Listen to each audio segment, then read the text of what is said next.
Все-таки рак, наглотавшаяся таблеток Пугачева, осталась совсем одна. Пугачева была словно неживая и нарисованная, как на памятник. Российская певица Алла Пугачева с мужем и детьми живет в Израиле.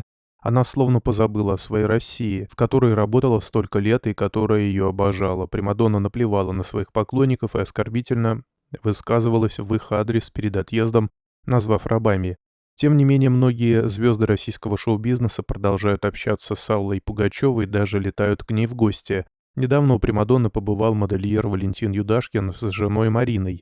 Звездная чета отправилась на 2 дня в Тель-Авив увидеть маму и заодно встретиться с Аллой. На фото, опубликованных в соцсетях, жены Юдашкина Пугачева выглядит как нарисованная, словно не настоящая. К слову, на фото она была совсем одна, без мужа. После теплой встречи чета Юдашкиных отправилась домой, все-таки у Валентина рак, поэтому негоже сидеть под боком у Аллы Пугачевой, есть дела и поважнее.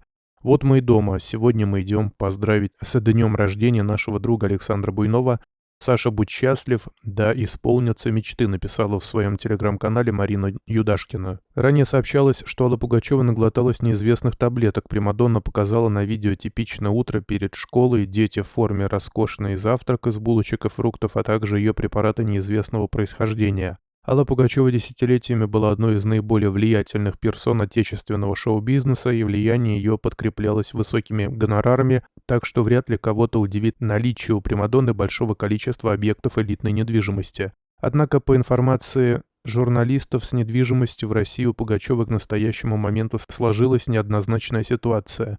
Как заявила в интервью данному изданию певица Алена Кравец, фактически в собственности у Аллы Борисовны на родине ничего и не осталось. Легендарный замок в подмосковной деревне Грязь, о сложностях с продажей которого сообщалось ранее, оформлен на мужа певицы Максима Галкина. Знаменитая дача Пугачевой на берегу Истринского водохранилища стала подарком внуку Никите Преснякову, который активно ищет способы продать дом для обеспечения жизни в Штатах. Московские квартиры, заработанные Аллой Борисовной за долгую карьеру, также ей больше не принадлежат. Одна из них перешла в собственность дочери певицы Кристины Орбакайте, другую, по информации Кравец, получил в подарок другой внук Пугачевой Дени Байсаров.